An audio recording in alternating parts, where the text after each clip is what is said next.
थंडीच्या दिवसमध्ये गरम गरम खायची मजाच वेगळी असते। तर म्हटलं चला आज पटकन बनणार अशी आपण एक रेसिपी बनवूया। इथे मी मिक्सरचं पॉट घेतलेलं आहे, त्यामध्ये लसूण, आलं, हिरवी मिरची आणि जिरं टाकलेलं आणि छान असं मिक्सरमध्ये बारीक करून घेतलेलं आहे। कोथिंबीर घेतलेला आहे। कोथिंबीर टाकल्याने कोणत्या पण डिशला छान चव येत असतं।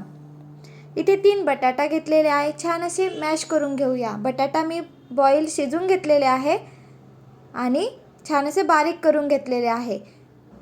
पॅन घेतलेला, पॅनमध्ये थोडंसं तेल टाकलेलं आहे, यामध्ये टाकूया हळद आणि आपण मसाला बनवून घेतलेला आहे तो टाकूया। छान असा मसाला आपण परतून घेऊया। गरम गरम खायला काही ना काही थंडीच्या दिवसमध्ये पाहिजेच असते, तर म्हटलं चला मस्त बटाटा वडापाव आणि चहा आपण आज ही डिश बनवूया। छान असा बटाटा मॅश करून घेतलेला आहे, बटाटा टाकलेला आहे, यामध्ये टाकूया मीठ।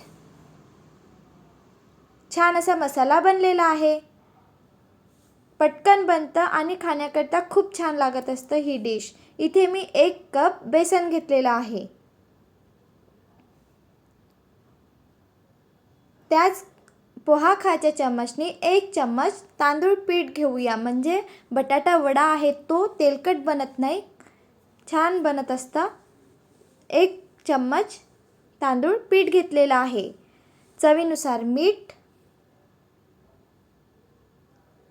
थोडीच हळद टाकूया, 1 चिमट हळद टाकलेली आहे, हलका कलर येत असतं म्हणून आपण इथे 1 चिमट हळदचा वापर केलेला आहे। छान असं मीठ आणि हळद मिक्स करून घेऊया।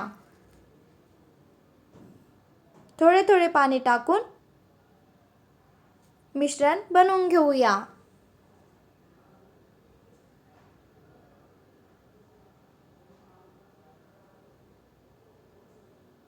खूप सोपी आहे बनवायला, पटकन बनत असतं आणि थंडी आहे तर गरम गरम खाण्याकरता आपण सहज बटाटा वडा, आपल्या घरी सगळं साहित्य असतं त्यामध्ये बटाटा वडा बनवू शकतो।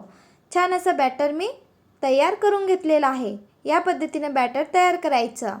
मसाला बनवून आहे, मसाला छान थंड पण झालेला आहे, यामध्ये वरून मी निंबू टाकलेला आहे, निंबू टाकल्याने मसाल्याला छान चव येत असतं।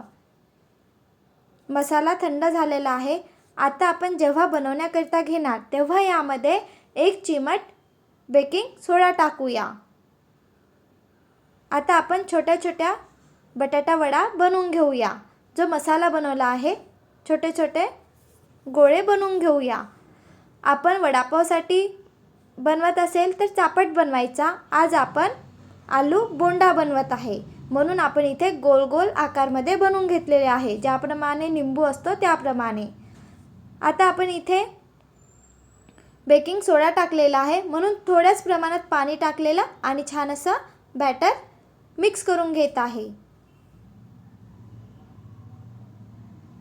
बॅटर बनवून तयार आहे, आता आपण आलू बोंडा बनवूया।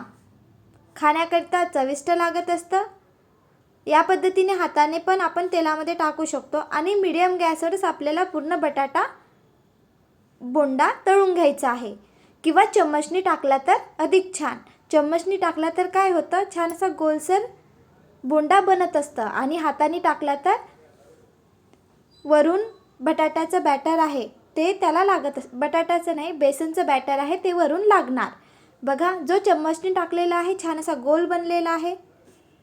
मीडियम गॅसवर पूर्ण बटाटा वडा मी तळून घेतलेला आहे।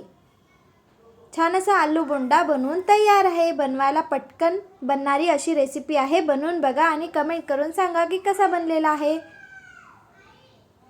खूप छान बनलेले आहे, खाण्याकरता खूप छान चविष्ट लागतं। चहा आणि आलू बोंडा बनवून बघा। Bye bye.